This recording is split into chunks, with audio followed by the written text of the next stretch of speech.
धर्मराज युधिष्ठिर महाराज को भी वेदवत्ता एवं ज्ञानी ब्राह्मणों भाइयों द्रौपदी के साथ वे भी नर्मदा के तट पर मार्कंडेय मुनि के आश्रम में आ गए, क्योंकि उन्होंने द्रौपदी का चीरण हुआ था।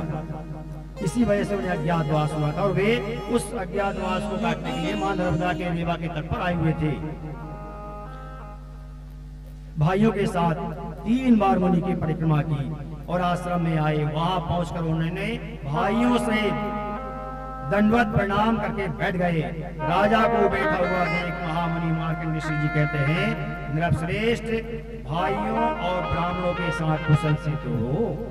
युधिष्ठिर महाराज ने हंसकर कहा कि मुनि, आज आपके चरण कमलों का दर्शन पाकर मैं धन्य हो गया।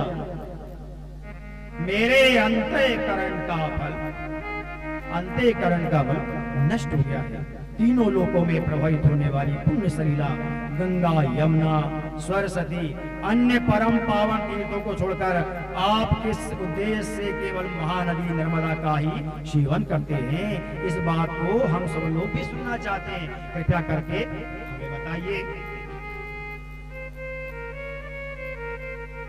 आप कृपया करके इस बात को हम लोग सुनना चाहते हैं, हम श्रद्धालुओं के लिए यह प्रकट करें। मार्कंडेय ऋषि जी कहते हैं, राजन, पूर्व काल की बात है। सोम वंश में पुरुरवा नाम से प्रसिद्ध एक चक्रवर्ती राजा हुए। वे देवराज इंद्र की भांति सप्त दीपवर्ती संपूर्ण पृथ्वी का पालन करते थे। एक समय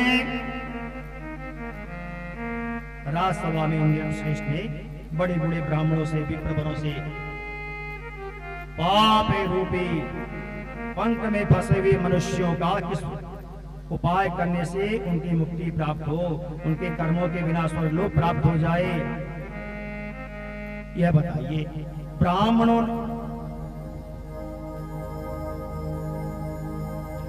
ने कहा, महाराज,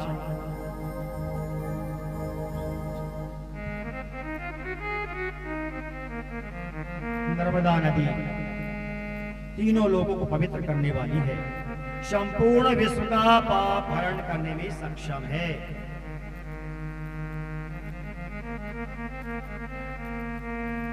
स्वर्ग लोक से आप इस पृथ्वी पर ले आए हैं। उन ब्राह्मणों का यह वचन सुनकर राजा पुरुरवा ने कंद मूल फल शाक और जल का आहार करके निर्मल अंतःकरण से महादेव जी की आराधना प्रारंभ की।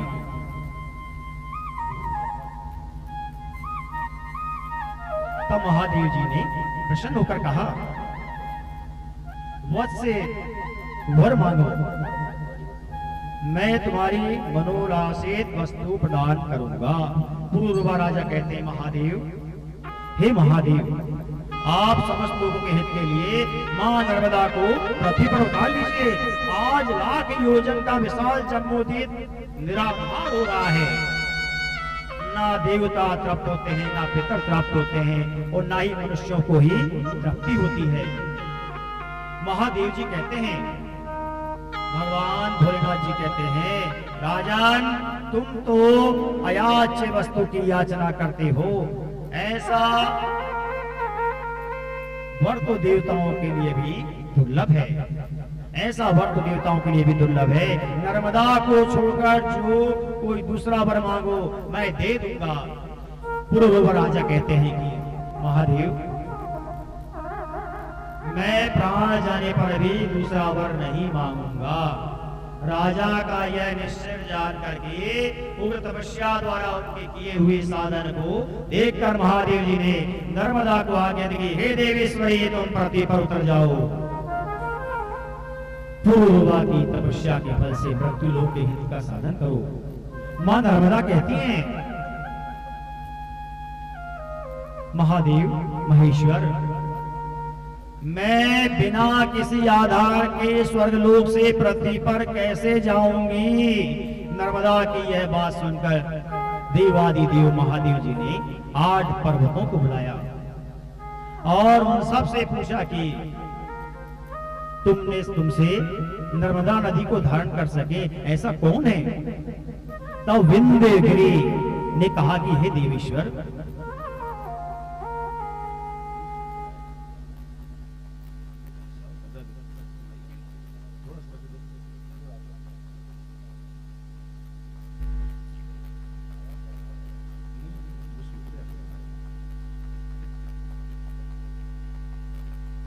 हे देवेश्वर, आपकी कृपा से मेरा पुत्र नर्मदा को धारण कर लेगा। उसका नाम पर्यंक है, उसका नाम पर्यंक है। तत्पश्चात महादेव जी की आज्ञा मिलने पर पर्यंक ने कहा कि हे महेश्वर, आपकी कृपा से मैं नर्मदा नदी को धारण करूंगा। तदंतर नर्मदा देवी पर्यंक गिरी के शिखर पर उतरी। उनकी जल राशि के वेग पूर्वक भ्रमण से पर्वत, वन, काननों सहित समस्त पृथ्वी जल से आप्लावित हो गई। संपूर्ण जगत असमय में ही प्रलय काल से ग्रस्त सा हो गया। तब संपूर्ण देवताओं ने मेकल सुता नर्मदा की स्तुति की और कहा कि हे कल्याणी, तुम मर्यादा धारण करो, किसी नियत सीमा में स्थित रहकर विश्व का कल्याण करो। देवताओं के इस प्रकार प्रार्थना करने पर महादेव जी की आज्ञा से मां नर्मदा देवी ने अपने रूप को संकुचित कर लिया। अब वे निश्चित सीमा में बहने लगी। उस समय नर्मदा मैया ने पुरुरवा से कहा कि हे वश्य, तुम अपने हाथ से मेरे जल का स्पर्श करो। उनकी आज्ञा पाकर पुरुरवा ने उनके जल का स्पर्श एवं आचमन करके पितरों का तिल और नर्मदा जल से तर्पण किया। उस जल से तर्पण कर राजा के समस्त पितर उस परम पद को प्राप्त हो गए जो देवताओं के लिए दुर्लभ है। समस्त चराचर जगत और पवित्र हो गया। देश, पर्वत, आश्रम भी पवित्र हो गए जहाँ नर्मदा जी विद्यमान है। सरस्वती जल 3 दिन में पवित्र करता है, यमुना का जल 7 दिन में पावन करता है और गंगा जल स्नान करने तक पवित्र कर देता है। ऐसी माँ भगवती नर्मदा मैया की कृपा है। नमो नर्मदा माई रेवा, पार्वती वल्लभ सदा शिवा।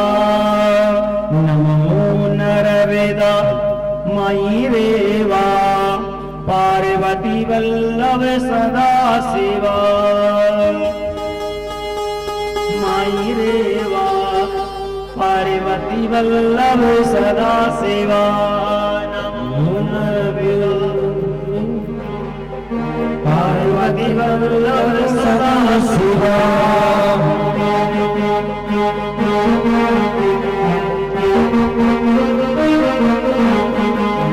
नमो नर्मदा माई रेवा, पार्वती वल्लभ सदा शिवा।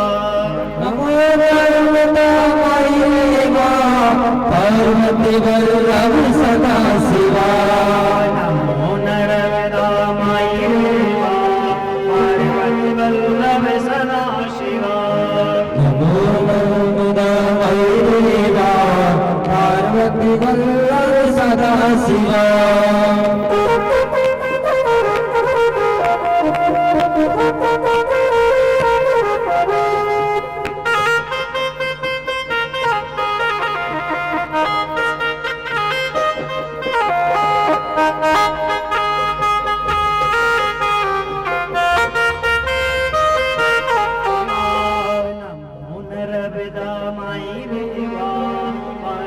वल्लभ सदा शिवा। नमो नर्मदा माई रेवा, पार्वती वल्लभ सदा शिवा। पार्वती वल्लभ सदा शिवा। नमो नर्मदा माई रेवा, पार्वती वल्लभ सदा शिवा।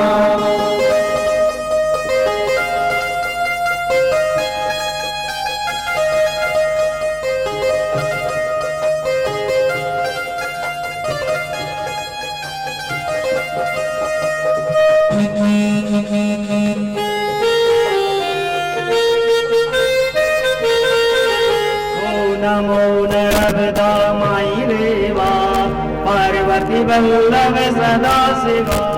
नमो नर्मदा माई रेवा,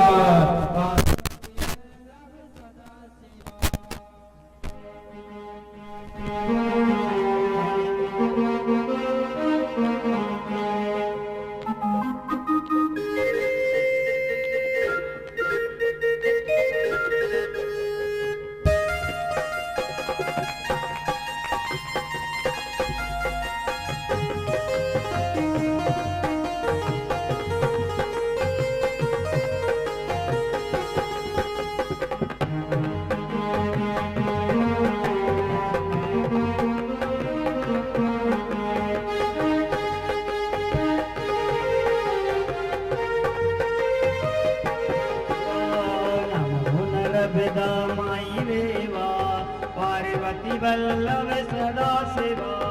नमो नर्मदा माई रेवा, पार्वती वल्लभ सदा। सुवर्ण मणि, रत्न, खजाना, घोड़े, हाथी ब्राह्मणों को दान में दे दिए।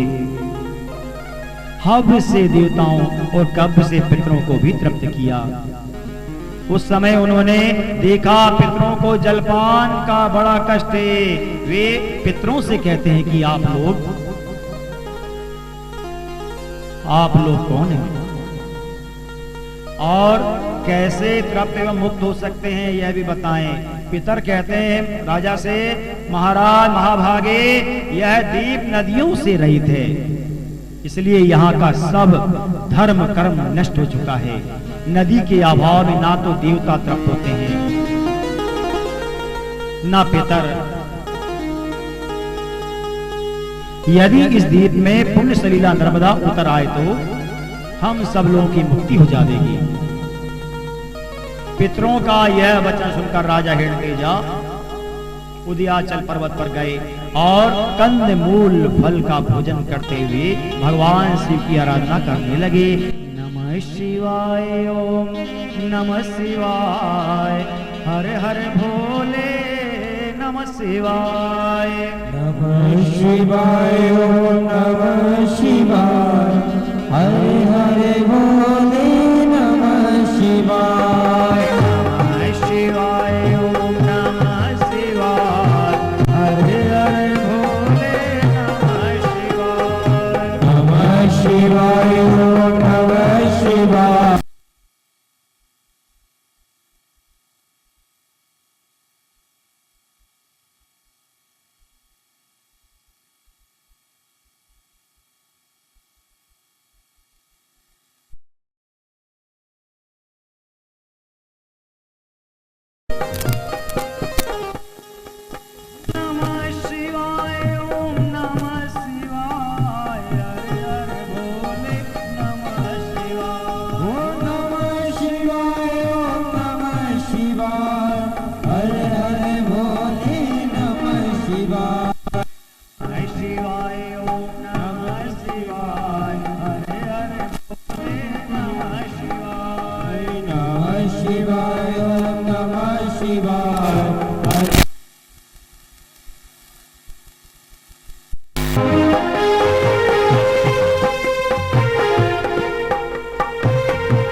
भोले नमः शिवाय। बोलिए भगवान शंकर की जय।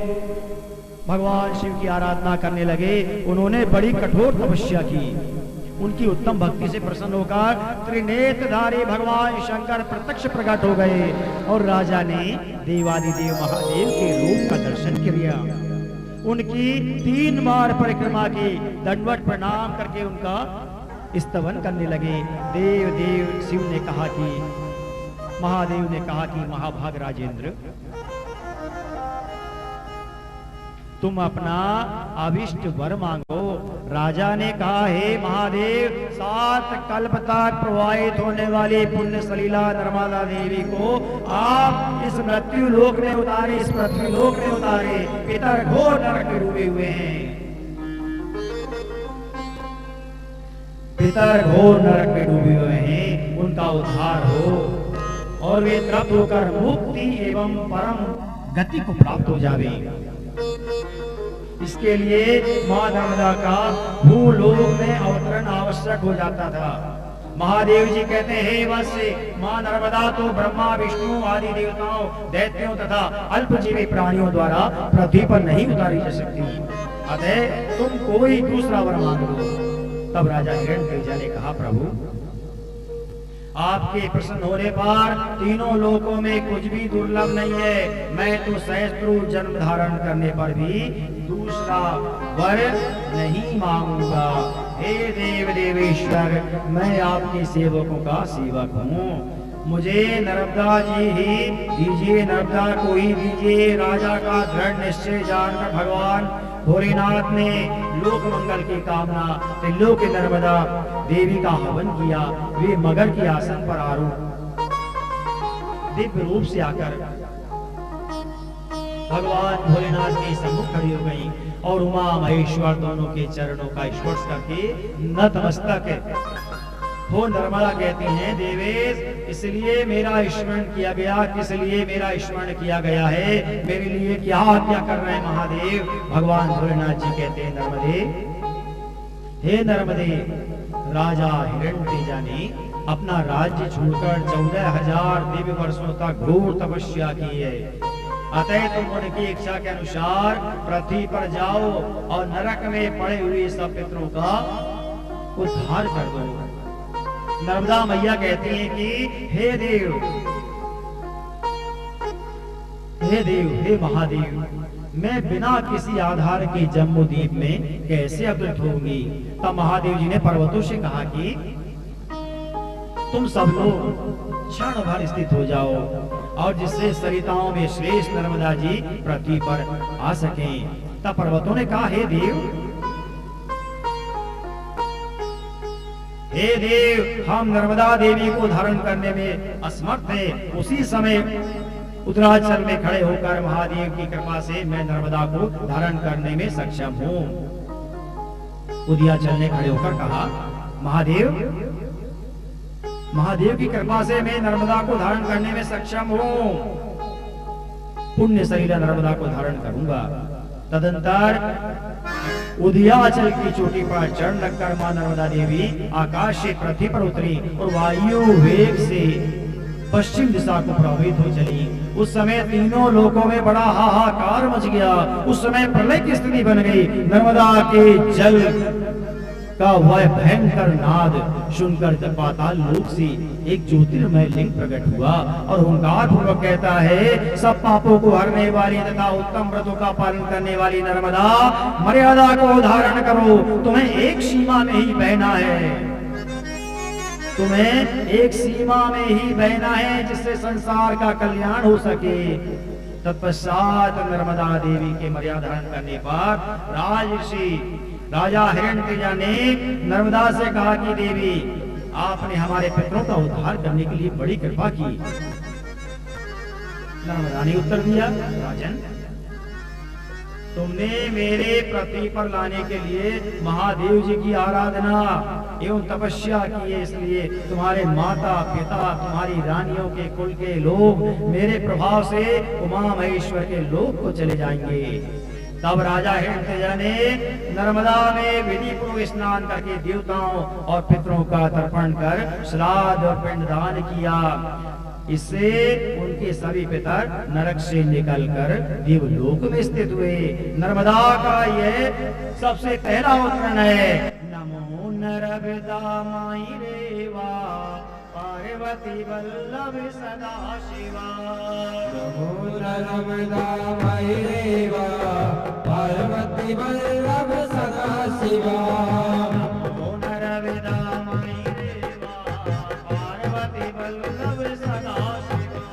नमो नर्मदा माई रेवा, पार्वती वल्लभ सदा शिवा। नमो नर्मदा माई रेवा, पार्वती वल्लभ सदा शिवा। नमो नर्मदा माई रेवा, पार्वती वल्लभ सदा शिवा।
पार्वती वल्लभ सदा शिवा नमो नर्मदा माई देवा सदा शिवा सदा शिवा नमो नर्मदा माई देवा पार्वती वल्लभ सदा शिवा नमो नर्मदा माई देवा पार्वती वल्लभ सदा शिवा नमो नर्मदा माई देवा पार्वती वल्लभ सदा शिवा। मां नर्मदा मैया की जय हो। शंकर भगवान की जय हो। आगे मार्केट ऋषि जी कहते हैं कि राजन, पूर्व काल में क्षत्रिय कुल में पुरोकसु नामक राजा हुए थे। वे महान यशस्वी सम्राट थे। उन्होंने 1 सहस्त्र वर्ष तक महादेव जी की आराधना की। उनकी तपस्या से प्रसन्न होकर महादेव जी ने पूछा, राजन तुम कौन सा वर चाहते हो? तुम कौन सा वर चाहते हो? राजा ने कहा, हे देव, मां नर्मदा, हे देव,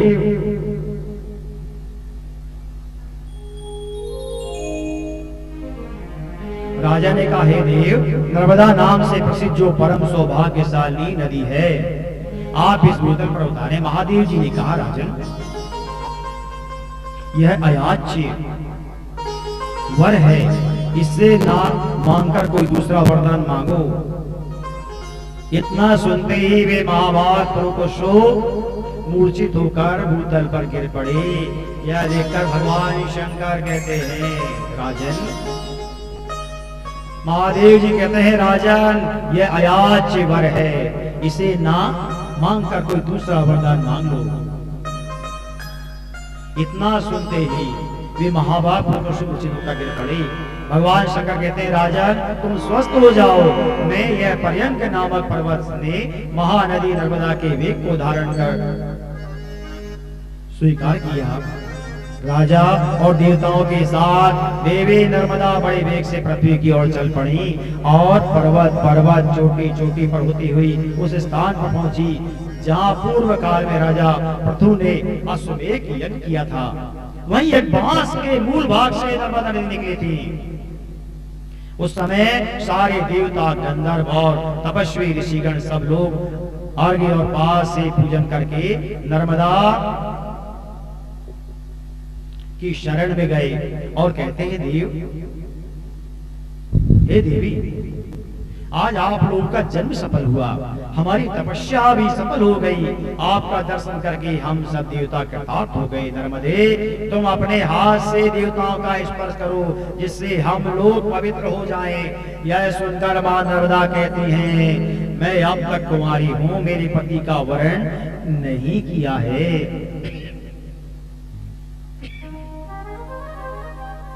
अतः देवगणों का स्पर्श नहीं कर सकती। नर्मदा का यह उत्तर पाकर देवता चिंता से व्याकुल हो उठे और कहते हैं, हे देवी, तुम्हारे अनुरूप शील सौंदर्य से संपन्न उत्तम वर कहां से प्राप्त हो सकता है? अतः जिसने तुम्हें इस लोक में प्रकट किया है उसे ही तुम पति के रूप में वरण कर लो। पूर्व काल में ब्रह्मा जी ने समुद्र को श्राप दिया था, इसलिए वह मृत्यु लोक में जाकर राजा पुरोकसु के रूप में उत्पन्न हुआ और राजा इक्ष्वाकु कुल के आनंद को बढ़ाने वाले हैं। वे देव तुल्य पुरोकसु तुम्हारे लिए श्रेष्ठ वर हो। मां नर्मदा कहती हैं, हे देवताओं, जिसमें इस प्रकार का देवत्व है, जिनकी समस्त प्रजा धर्म पर स्थित है, उन महात्मा पुरोकसु के लिए क्या कहा जा सकता है? पितामह ब्रह्मा जी के मानस पुत्र जिस प्रकार धर्मनिष्ठ बताए गए हैं, उसी प्रकार ये पुरोकसु भी परम धर्मात्मा है। अतः मैं आपके पति रूप में वरण करती हूँ। तो राजा पुरोकसु कहते हैं, नर्मदे, तुम देव कन्या हो, मुझ पर कृपा करो जिससे मेरे पितरों का उद्धार हो तथा वे स्वर्ग को जाएं और मेरा भी महान यश हो जावे। मां नर्मदा कहती है राजेंद्र ऐसा ही होगा। आप मुझसे जो जो चाहते हैं मेरी प्रशंसा से वह सब आपको प्राप्त होगा। ऐसा कहकर देवी नर्मदा पर्यंक पर्वत से निकलकर पश्चिम की दिशा की ओर प्रवाहित होने लगी। वे धनुष से छूटे हुए बाण की भांति पृथ्वी को विदीर्ण करती और पर्वतों शिखरों को तोड़ती फोड़ती बड़े वेग से प्रवाहमान थी। उस समय विंध्य पर्वत के प्रदेश में वे जहां जहां पर गईं वहां पर स्नान किया। वहां पर स्नान किया जाता है। वहां तीर्थ वर्जित स्थान में भी स्नान करने के लिए सहस्त्रों गंगा स्नान के फल की प्राप्ति हो जाती है। जो बुद्धिमान प्रातः काल उठकर मां नर्मदा नदी का स्नान करते हैं उन्हें अनेक जन्मों का किया हुआ पाप विनष्ट हो जाता है। कोई भी मनुष्य यदि नर्मदा में जहां कहीं भी स्नान कर लेता है उसका किया हुआ 100 जन्मों का पाप तत्काल ही नष्ट हो जाता है। जो नर्मदा के तट पर मृत्यु को प्राप्त होता है, जो मां नर्मदा के तट पर मृत्यु को प्राप्त होता है वह शिव सारूप्य है। वो भगवान शंकर को प्राप्त कर लेता है। जहां नर्मदा नहीं है वहां पापों का प्रायश्चित करने की प्रेरणा की जाती है, परंतु नर्मदा जल प्राप्त होने पर भी तो प्रायश्चित की आवश्यकता ही नहीं रह जाती। नर्मदा का दर्शन ही पुण्य जनक और पाप नाशक है। नर्मदाए नमो, नर्मदाए नमो नमः। प्रातः नर्मदाए नमो निशे, नमस्ते नर्मदा देवी त्राहि मामि भवसागिराते। मार्कंडेय ऋषि जी कहते हैं राजन, नर्मदा के उत्तर में अनंतपुर नाम का एक स्थान है जहां पर सब पापों का हरण करने वाली अनंत सिद्धि नामक भगवान भोलेनाथ का शिवलिंग स्थित है। उस अनंतपुर में वैष्णव तीर्थ है, कोवेश्वर तीर्थ है, धनत तीर्थ है, मणिभद्र तीर्थ है, यज्ञ तीर्थ है, जो परम पवित्र सर्वलोक प्रसिद्ध मनोअभिलाषी फल देने वाले तथा मोक्षदायक है। वही ऋषियों के पवित्र आश्रम भी हैं जो सर्वदेवमय एवं कल्याणकारी हैं। उनमें सावर्णी, कौशिक, अधर्मशर्ण, साकल्य, कुशाकर्ण्य, सर्वान्वय, अग्निगर्भ ये सब बहुत से तपोव्रती महर्षियों ने निवास किया था, जो तपस्या करके इस नर्मदा तीर्थ की महिमा से स्वर्गलोक को प्राप्त हुए। ऋषियों में श्रेष्ठ वाल्मीकि जी ने भी इसी तीर्थ के प्रभाव से ब्रह्म तेज की प्राप्ति की थी। इक्ष्वाकु कुलवाश्वे, दिलीप, नयो, वेणु, राजा ययाति, अजपाल और हे ये सब अन्य बहुत से श्रेष्ठ राजाओं ने अनंतपुर में निवास किया है। इस अनंतपुर के क्षेत्र में भी नर्मदा के तट पर जो भगवान महेश्वर निवास करते हैं उनका विधि पूर्वक पूजन करके वे सभी नरेश स्वर्गलोक को प्राप्त होते हैं। तदंतर दीपेश्वर नामक उत्तम तीर्थ है जो व्यास तीर्थ कहलाता है। वहाँ स्नान करके मनुष्य अश्वमेध यज्ञ का फल प्राप्त करता है। जो मनुष्य कार्तिक मास के कृष्ण पक्ष की चतुर्दशी को उपवास करता है, उपवास करके इंद्रियों को बस में रखते हुए भगवान शंकर का अभिषेक करता है, वह सब पापों से मुक्त होकर रुद्र लोक में सम्मानित होता है। ब्रह्मा आदि संपूर्ण देवता और तपस्वी व्यास तीर्थ में जाकर भगवान शिव जी की स्तुति करते हैं। दूसरे भी जो सिद्ध गंधर्व नाग आदि भी वहां जाकर नाना प्रकार के स्तोत्रों से भगवान शंकर के स्तवन करते हैं। नमामि समीसाम निर्वाण रूपम विभुम व्यापिकम ब्रह्म वेदे स्वरूपम निजिम निर्गुणम निर्विकल्पेनम निरीयम चिदाकाश समाता शिवासं भजेऽहम् निराकारे ओंकार मूलं तुरीयं गिराज्ञानिगौतीतिमीशं गिरीशं करालुं महाकाले कालुं कृपालुं गुणागारे संसारे पारं नतोऽहं तुषारे आदिशङ्कासि गौरं गम्भीरं मनोभूतकोटि प्रभासी शरीरं स्फुरन् मौलिकलोलिनी चरुगंगा रसदाल वाले दुकंठे भुजंगा चलत्कोटलं भूसुनेत्रं विशालं प्रसन्नाननं नीलकण्ठं दयालं मृगाधीश चर्मापरं पुण्यमालं प्रियशङ्करं सर्वनाथं भजामि प्रचण्डं प्रगष्टं प्रगल्भं परेशम् अखण्डम् अजम्बानुकोटिप्रकाशम् त्रैत्यूलेन सूने पाणिं भजेऽहं भवानीपतिवापगम्यं कलातीत कल्याणि कल्पान्तिकारी सदा सच्चिदानन्दे दाता त्रिपुरारी चिदानन्द संदोह मोहापहारी प्रसीदि प्रसीदि प्रभु मन में थारी दया बनुमानाते पाणारे इंद्रं भजन्ति ये लोके परे वा नारायणम् न तव सुखं शान्ति संताप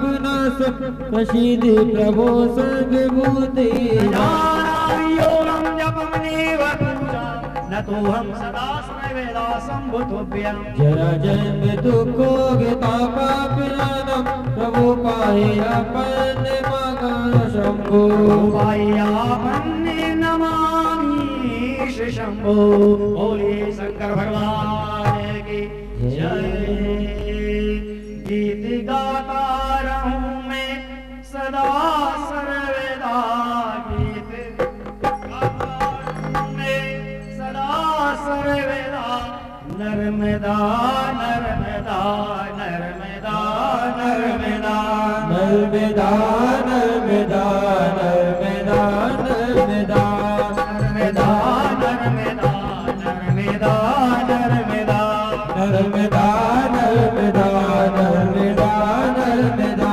गीत गाता रहूं मैं सदा सर्वदा गीत गाता रहूं मैं सदा सर्वदा नर्मदा नर्मदा नर्मदा नर्मदा नर्मदा नर्मदा नर्मदा नर्मदा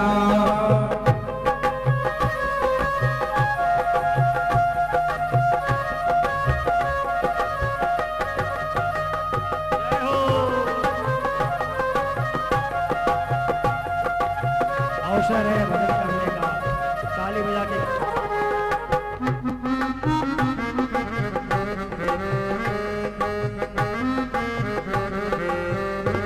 गीत गाता रहूं मैं सदा सर्वदा गीत गाता रहूं मैं सदा सर्वदा नर्मदा नर्मदा नर्मदा नर्मदा नर्मदा नर्मदा नर्मदा बजा के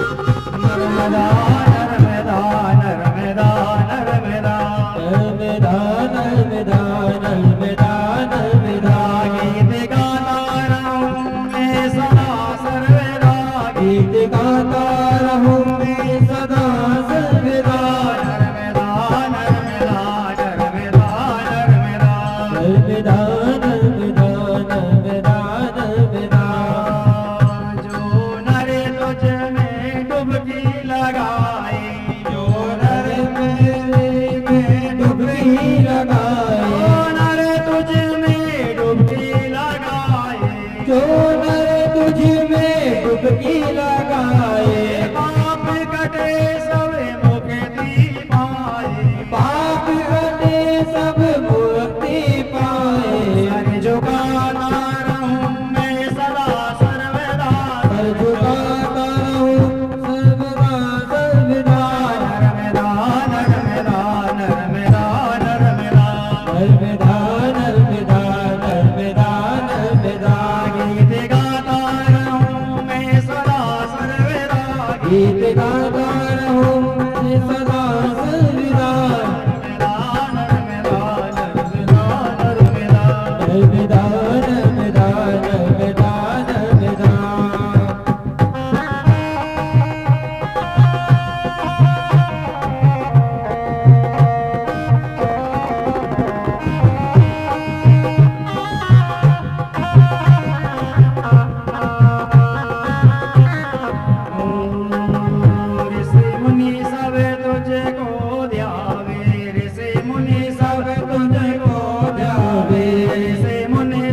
तुमको ध्यावे। ऋषि मुनि सब तुमको ध्यावे।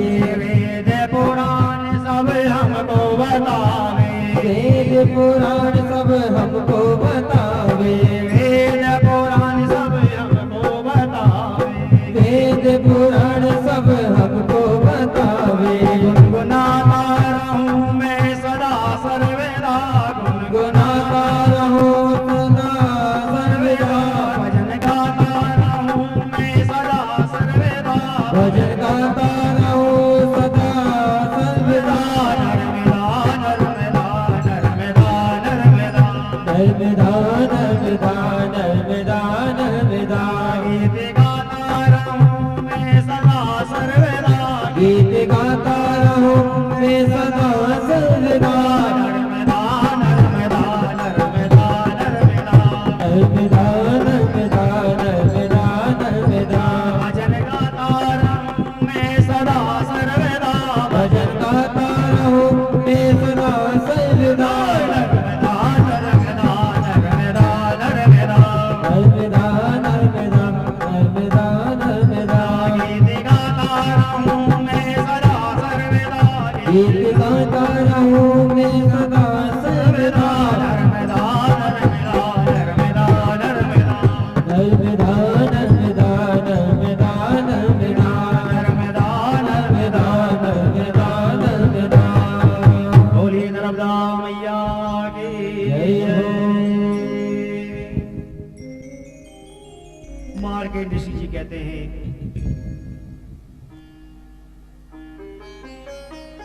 उसके बाद नर्मदा की उत्तर पर त्रिपुरी नाम से प्रसिद्ध एक श्रेष्ठ तीर्थ है जो तीनों लोकों में विख्यात है। हे भरतवंशी राजन, जहाँ 1.25 लाख तीर्थों का निवास है, उस तीर्थ में 108 स्वयंभू शिवलिंग विद्यमान है। यह वही स्थान है जहाँ शूलपाणी महादेव आदि देव भगवान महादेव ने त्रिपुर को मार गिराया था।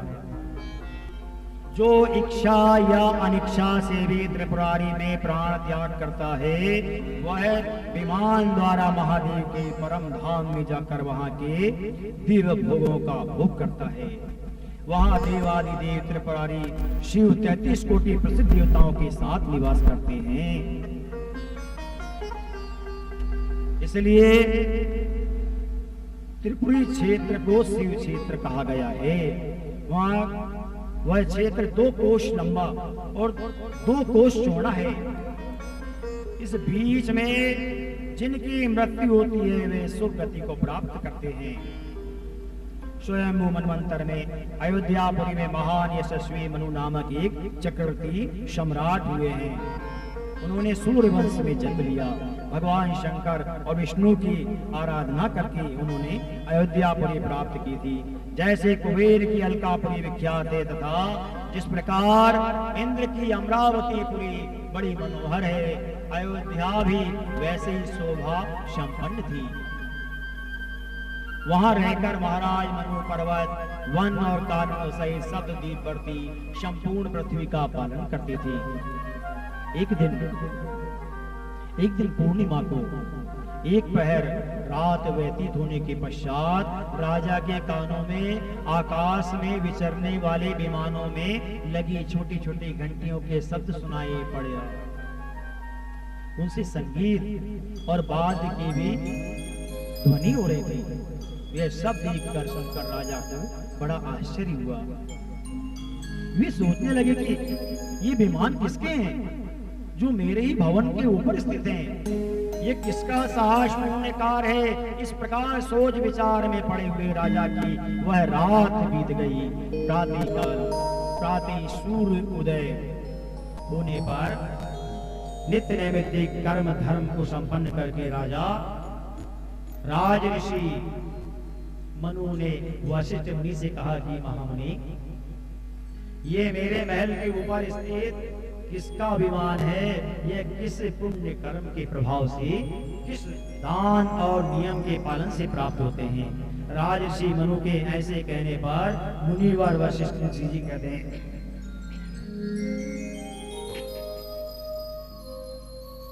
महाभाग राजन, नर्मदा के तट पर त्रिपुरी नाम से प्रसिद्ध एक तीर्थ है।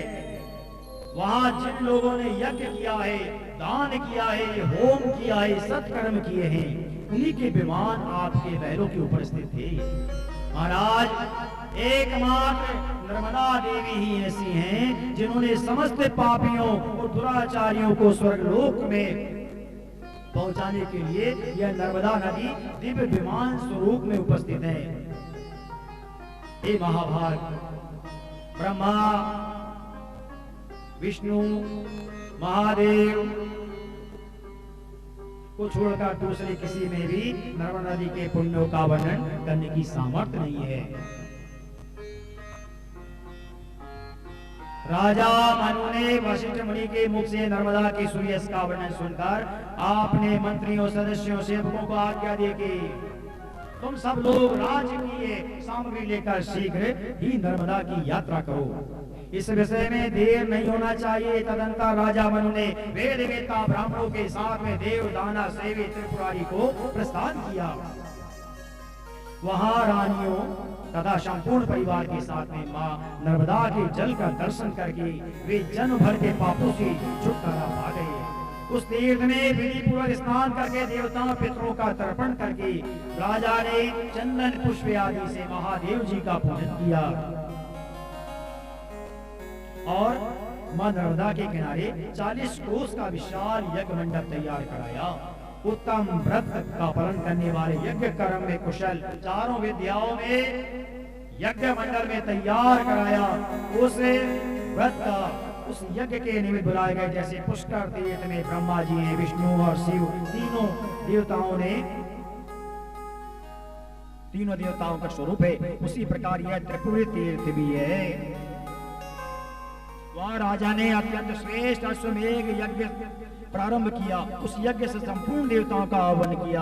देवताराज इंद्र भी वहां पर पधारे थे। मनु ने अर्घ्य पाद मधु पर्क और विष्टर आदि देकर उनको प्रसन्न किया। वेदोक्त विधि से के अनुसार यज्ञ को कार्य को पूर्ण किया। ब्राह्मणों को यथाशक्ति दक्षिणा दे करके प्रसन्न किया।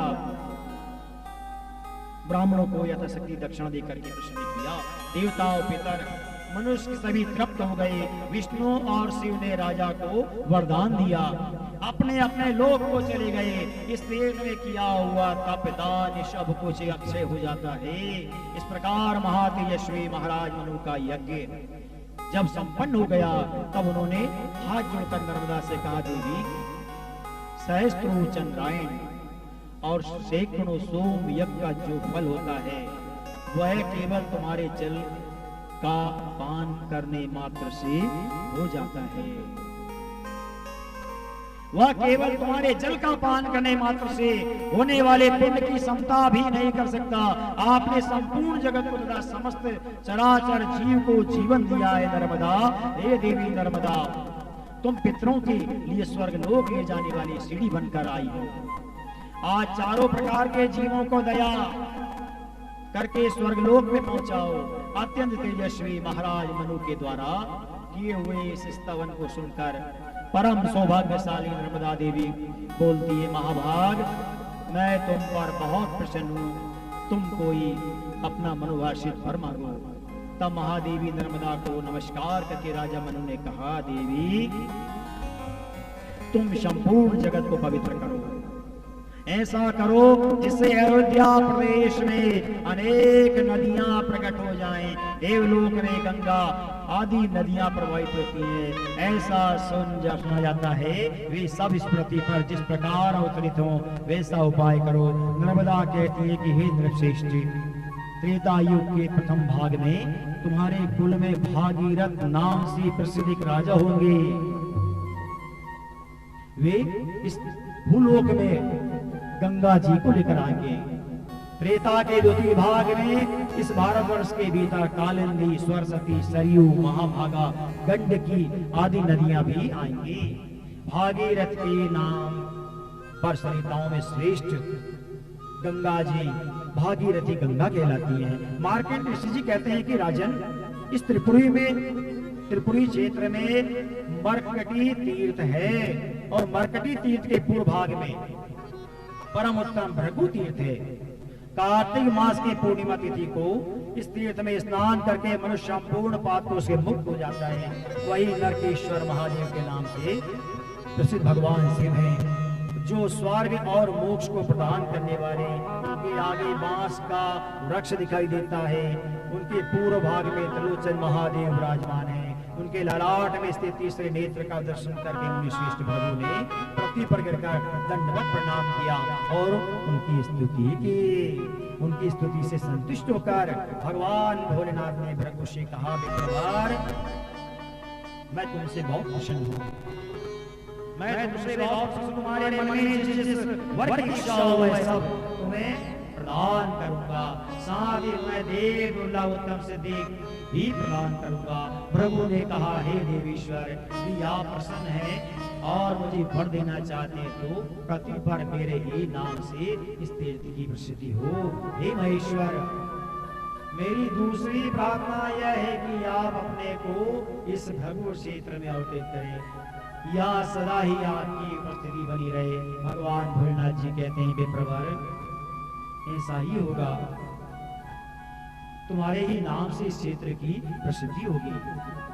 युधिष्ठिर, इस भृगु क्षेत्र में 8 रुद्र बताए गए हैं। भृगु, शूली, वेद, चंद्रमुख, अट्टहास, काल, कराली। इन सब के कारण भृगु क्षेत्र बहुत ही मनोरम और धन्य हो गया है। जो भृगु क्षेत्र में स्नान करके वहाँ एक रात में निवास करता है, उसे जो पुण्य प्राप्त होता है वह सैकड़ों यज्ञों द्वारा भी प्राप्त नहीं है।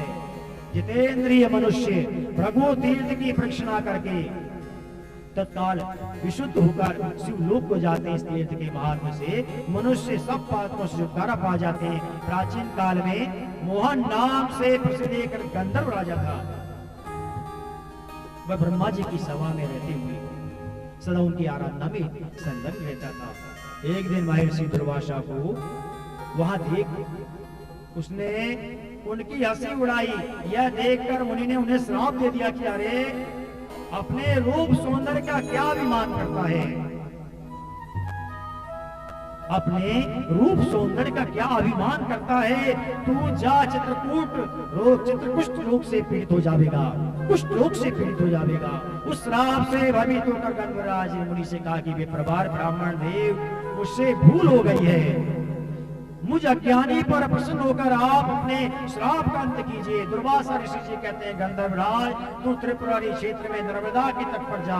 वहाँ समस्त भयों का नाश करने वाले साक्षात सूर्य देव निवास करते हैं। नर्मदा के उत्तर तट पर उनका स्थान भास्कर तीर्थ के नाम से विख्यात है। उसमें स्नान करने से तुम पर लगा हुआ श्राप छूट जाएगा। तब वह गंधर्वराज दुर्वासा मुनि को प्रणाम करके नर्मदा के तट पर चला गया। वहां विधि पूर्वक स्नान करके उसने भगवान भास्कर की 3 दिन तक आराधना की। चौथे दिन प्रातःकाल भगवान सूर्य ने प्रकट होकर कहा, महाभागे, तुम कोई मनोहर्षण वर मांगो। गंधर्व ने कहा, देवेश्वर, आपकी कृपा से मैं यह कुष्ठ रोग से निर्मुक्त हो गया हूं। भगवान सूर्य कहते हैं, एवं अस्तु। तदंतर वह गंधर्व श्राप से मुक्त होकर अपने लोक को चला गया। हे कुंती पुत्र, हे युधिष्ठिर, भास्कर तीर्थ में पुत्र प्राप्ति की कामना से भगवती सावित्री देवी की आराधना की जाती है। यहाँ स्नान करके सूर्य भगवान का पूजन करने से मनुष्य पुत्रवान और रोग मुक्त हो जाता है। आगे मार्ग ऋषि जी कहते हैं कि राजन, कोटि तीर्थ के दक्षिण भाग में नर्मदा के किनारे सोम तीर्थ है। चंद्रदेव द्वारा आधारित वहां स्नान करके मनुष्य लोक को चले जाते हैं। वहां जिनकी मृत्यु होती है उनका पुनर्जन्म नहीं होता। सोमदेव के दक्षिण भाग में भगवान शिव की आराधना की थी। सोमदेव के दक्षिण भाग में सक्रेश्वर महादेव विराजमान है। पूर्व काल में देवराज ने वहां सर्व कामना सिद्धि के हेतु भगवान भोलेनाथ की आराधना की थी। वहीं ब्रह्मकुंड नाम से विख्यात एक दूसरा तीर्थ है, जहां नर्मदा उत्तर वाहिनी हो जाती है। और साक्षात भगवान विष्णु वहां पर निवास करते हैं। महाराज वहां स्नान करके मनुष्य विष्णु लोक में प्रतिष्ठा को पाता है। अमावस्या तथा व्यातिपात योग में वहां तिल और जल की अंजलि देने से तथा श्राद्ध करने से पितरों को अक्षय पुण्य की प्राप्ति होती है। राजशर्म जहाँ उत्तर की ओर बहने वाली नर्मदा, पश्चिम की ओर प्रभावित होने वाली गंगा, पूर्व वाहिनी सरस्वती हो, उस क्षेत्र की अवश्य यात्रा करें। ब्रह्मकुंड के उत्तर भाग में सनातन परमात्मा लक्ष्मीपति भगवान मधुसूदन अम्बरीश के नाम से विख्यात हैं। राजन, जो एकादशी को वहां पर स्नान करके भगवान विष्णु का पूजन करता है, वह सब पापों छूटकर भगवान श्री हरि के विष्णु लोक में जाता है। उसी के पश्चिम भाग में हंस तीर्थ है, वहां भी स्नान करके जो श्राद्ध दान करते हैं, वह उस तीर्थ के प्रभाव से पशु पक्षियों की योनियों में नहीं जन्म लेता। उसके पश्चिम भाग में महाकाल भगवान शिवलिंग है। विधि पूर्वक पूजन करके मनुष्य भगवान शंकर के लोक में निवास करता है। वही स्थान है और उसमें मार्तकेश्वर लिंग प्रतिष्ठित है। वहाँ स्नान करने से अश्वमेध यज्ञ के फल की प्राप्ति होती है। सप्त विषयोत तीर्थ में स्नान करके पितरों को जल और पिंड देने से उनकी 27 पीढ़ियां तर जाती हैं और मनुष्य समस्त मनवांछित कामनाओं से संपन्न होकर भगवान शंकर के लोक में प्रतिष्ठित होते हैं। वहाँ से पश्चिम ब्रह्मेश्वर लिंग है, जिनकी आराधना साक्षात जगत श्रेष्ठा ब्रह्मा जी ने करी थी। वहीं शीघ्र ही समस्त कामनाओं के अनुसार फल देने वाले ब्रह्मेश्वर देव, ये दर्शन करने से मनुष्य सब पापों से मुक्त हो जाता है। मंगल चतुर्दशी को विधि पूर्वक उनकी पूजन करके भगवान शंकर की भक्ति में संलग्न रहने वाला मनुष्य शिव लोक में सम्मानित होता है। उससे पश्चिम भाग में सिद्धेश्वर प्रसिद्ध शिवलिंग है।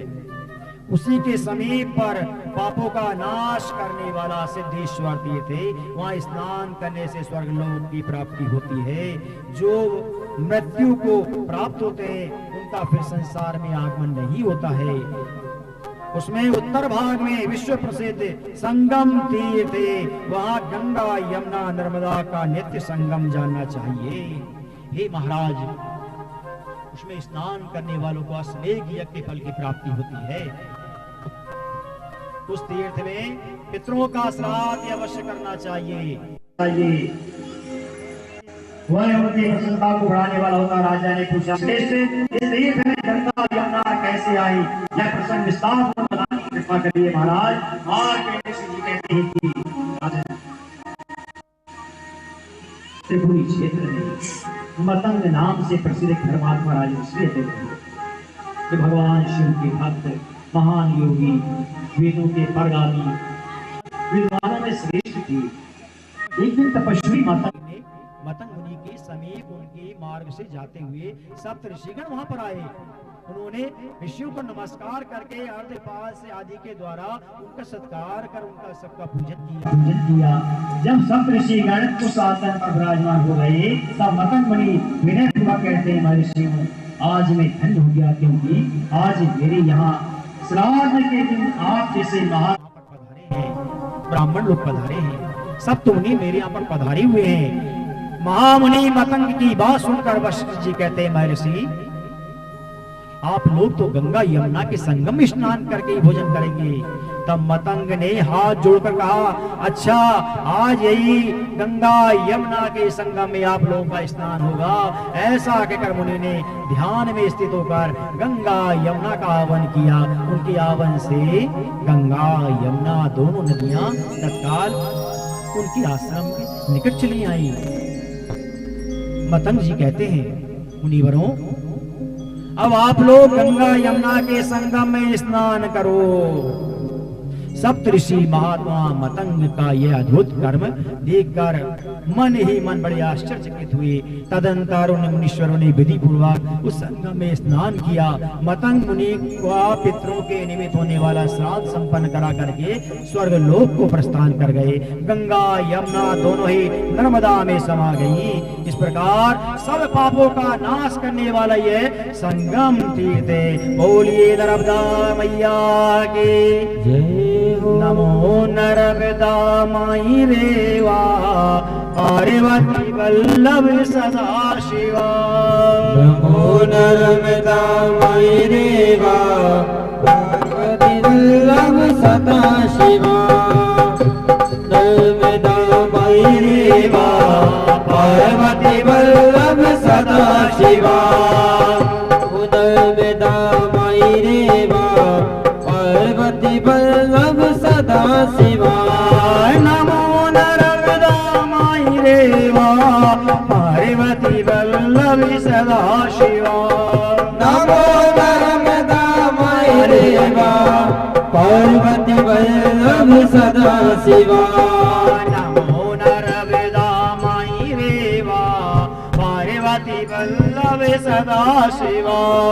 नमो नर्मदा माई रेवा पार्वती वल्लभ सदा शिवा।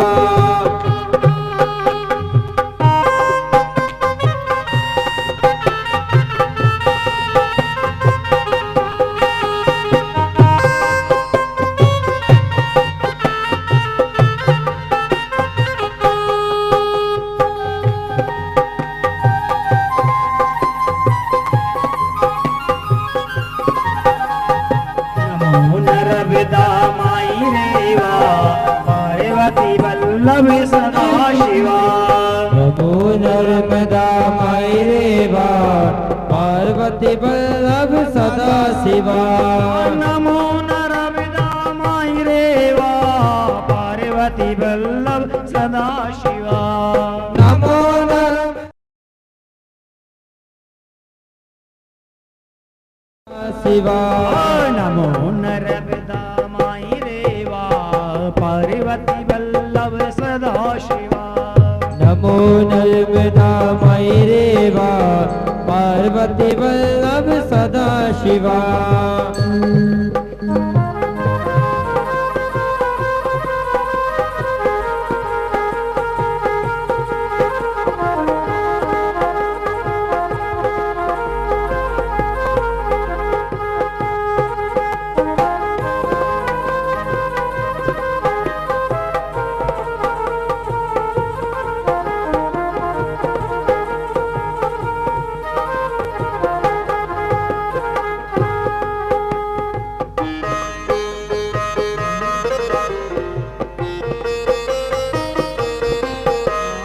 नमो नर्मदा माई रेवा पार्वती वल्लभ सदा शिवा। नमो नर्मदा माई रेवा पार्वती वल्लभ सदा शिवा। पार्वती वल्लभ सदा शिवा। नमो नर्मदा माई रेवा पार्वती वल्लभ सदा शिवा। नमो नर्मदा माई रेवा पार्वती वल्लभ सदा शिवा।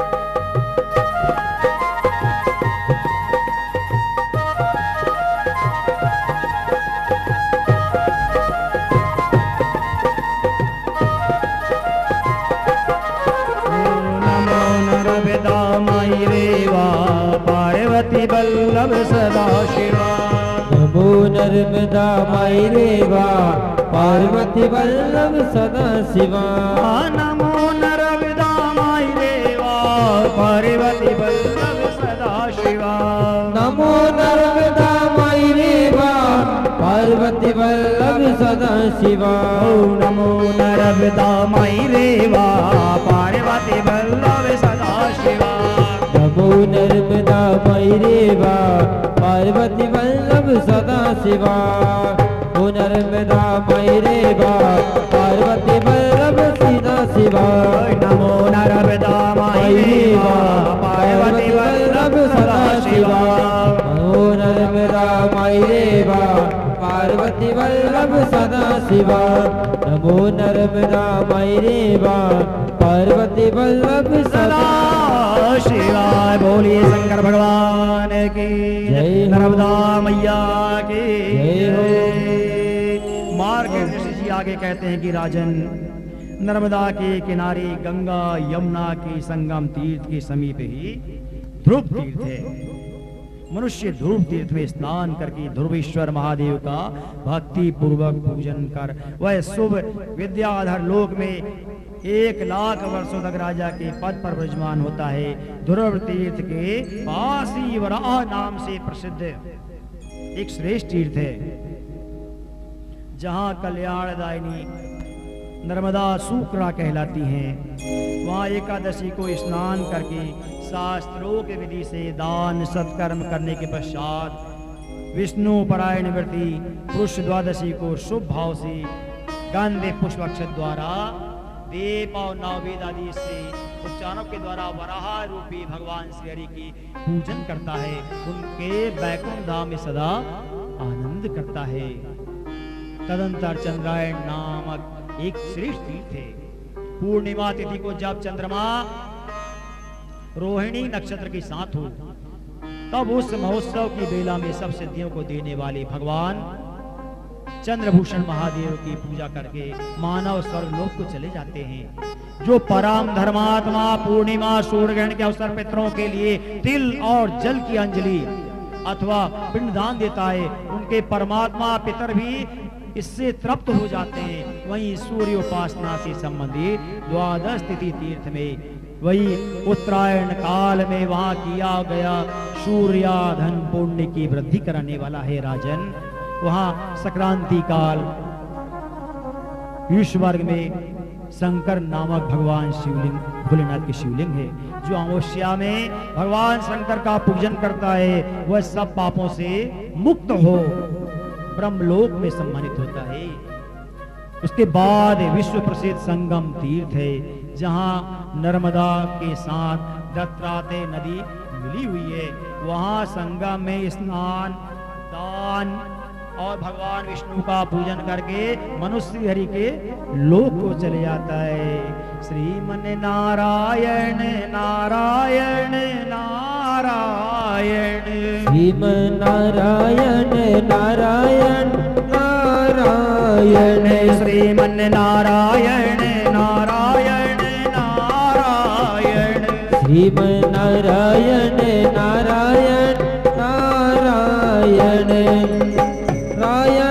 नारायण नारायण श्रीमन नारायण नारायण नारायण श्रीमन नारायण नारायण नारायण श्रीमन नारायण नारायण श्रीमन नारायण नारायण नारायण भजो नारायण नारायण नारायण भजो रामायण नारायण नारायण नारायण नारायण नारायण बोलो नारायण नारायण नारायण बोलो नारायण नारायण नारायण भजो नारायण नारायण नारायण बोलो नारायण नारायण नारायण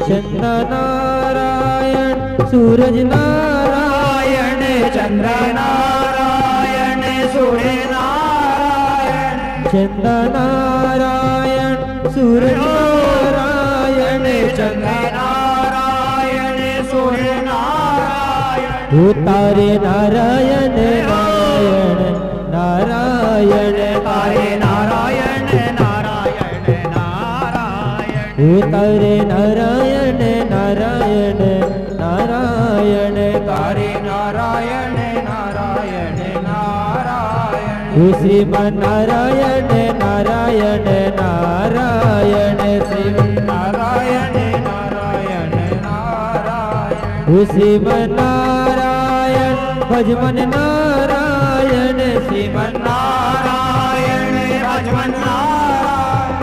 श्रीमन्नारायण भजमन नारायण श्रीमन्नारायण भजमन नारायण श्रीमन्नारायण नारायण नारायण श्रीमन्नारायण नारायण नारायण श्रीमन्नारायण नारायण नारायण श्रीमन्नारायण नारायण नारायण। बोलिए नर्मदा मैया की जय हो। कृष्ण कन्हैया लाल की जय हो। शंकर भगवान की जय हो। श्री हरि के लोक को चले जाते हैं, संगम तीर्थ में स्नान करके मनुष्य भगवान हरि के लोक को चले जाते हैं, नारायण के लोक को चले जाते हैं। सोम वंश में सत्य धर्म परायण देवानीक नाम की एक राजा थे। उनके एक पुत्र हुआ जिनका नाम हरिकेश था। वह समस्त लक्षणों संपन्न महान बलवान और महात्मा हरिकेश ने अनेक प्रकार के यज्ञ किए। उनकी राजधानी कन्यापुर में थी, जो कुबेर की अलकापुरी के समान सुशोभित होती थी। कन्यापुर की समस्त प्रजा दीर्घायु और धन्य धान मल्लिकार्जुन के निकट पाताल गंगा कही गई है। उस पुण्य तीर्थ में प्रतापी हरिकेश की सूर्य ग्रहण के समय 1,00,000 गौ और 1 सहस्त्र स्वर्ण मुद्रा की व्यवस्था की। फिर सूर्य ग्रहण में 5 दिन पूर्व उन्होंने वेदों के विद्वान वैदिक ब्राह्मणों को बुलवाकर ग्रहण के समय इन सब गौओं का दान करना चाहते थे। ग्रहण के से पूर्व उन्होंने आग्नेय दृष्टि प्रारंभ कर दी।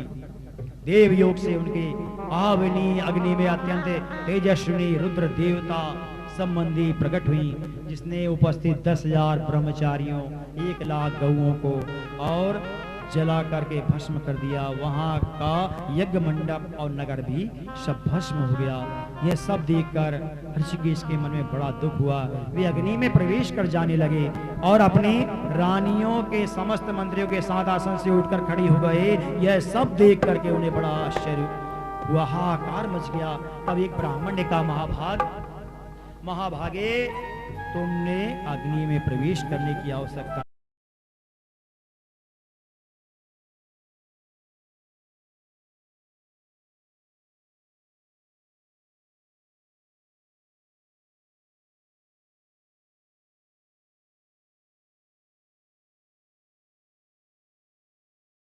भगवान विष्णु और सरस्वती का स्तोत्र एवं जप किया। वे कहते हैं, मैं कुरुक्षेत्र को जाऊंगा, कुरुक्षेत्र में ही निवास करूंगा। कुरुक्षेत्र का नाम लेने से मनुष्य पाप मुक्त हो जाता है। जिनके तीर्थों का मुनिगण सेवन करते हैं, वे सरस्वती मेरे पापों का भी नाश करें। सरस्वती कहती, राजन, खेद का त्याग करो, मेरा श्रेष्ठ वचन सुनो। तुम्हारे यज्ञ में 10,000 ब्रह्म हत्या तथा 1,00,000 गौ हत्या हुई है। इतने महान पाप से छुटकारा दिलाने में इस चराचर जगत के भीतर एकमात्र मां नर्मदा नदी ही समर्थ है। सब पापों के नाश करने के निमित्त एक नर्मदा नदी ही समर्थ है। नर्मदा संपूर्ण पापों को नाश करने वाली है। ऐसी मां नर्मदा की असीम कृपा है। यही नर्मदा की कृपा आगे भी बनी रहे और आगे की कथा का श्रवण हम शेष भाग कल कराएंगे। आज की कथा का विश्राम यहीं पर होता है। बोलिए नर्मदा मैया की जय।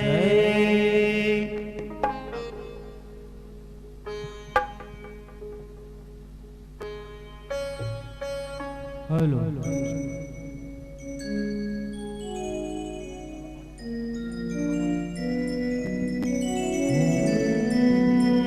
हमारे संगीतकार कलाकार भक्तों की पसंद के अनुसार एक भजन श्रवण करा रहे हैं। श्रद्धा से श्रवण करें।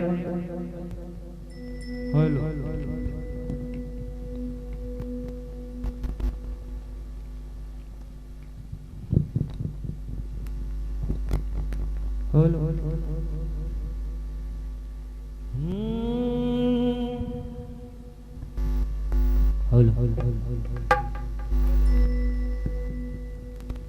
हेलो हेलो हेलो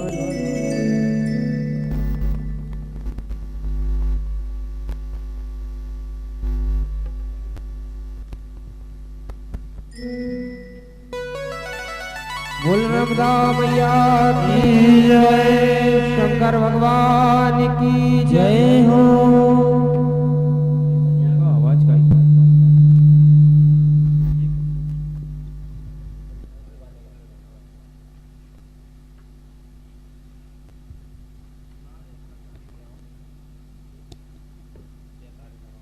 बोलिए नर्मदा मैया की जय, शंकर भगवान की जय। हेलो हेलो हेलो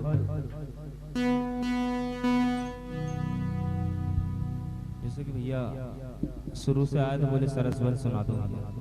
सरसवन सबने सुना है भजन, सुना है भैया की फरमाइश है सरसवन, चलिए सुना देना।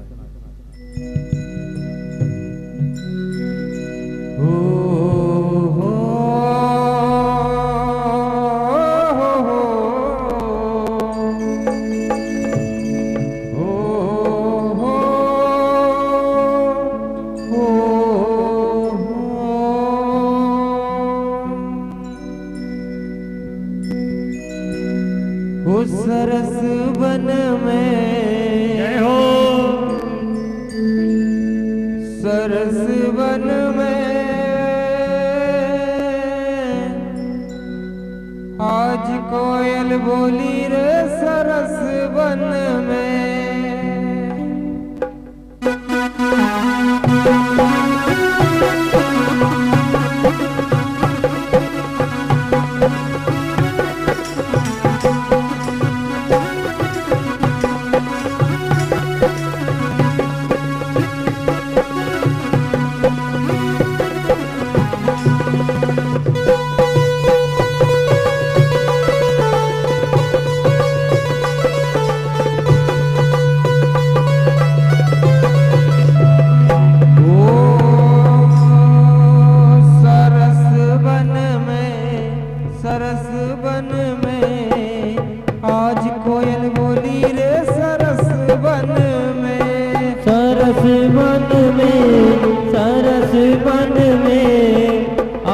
कोयल बोली रे सरस वन में, नदन वन में, नदन वन में, आज कोयल बोली रे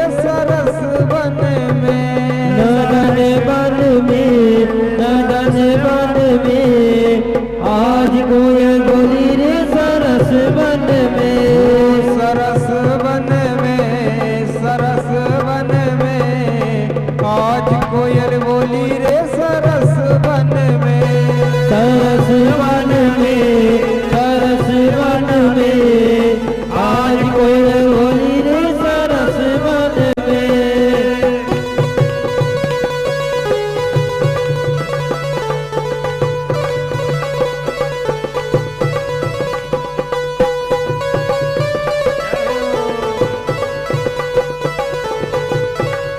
नर्मदा मैया की।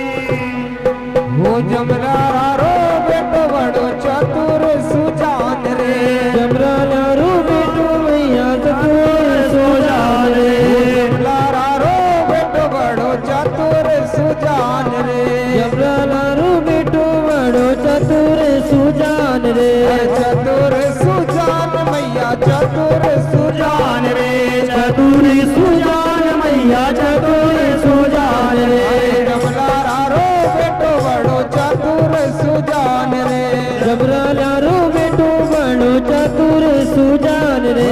कुरे कैली यार कुरे कैसी बालत वाली लायो रे, आज कोयल बोली रे सरस वन में।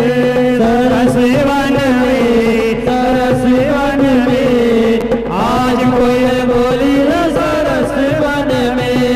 सरस वन में, नदन वन में, आज कोयल बोली रे सरस वन में। सरस वन में, सरस वन में, आज कोयल बोली रे सरस वन में। बड़ी प्यारी लाइन सुना रहा हूँ।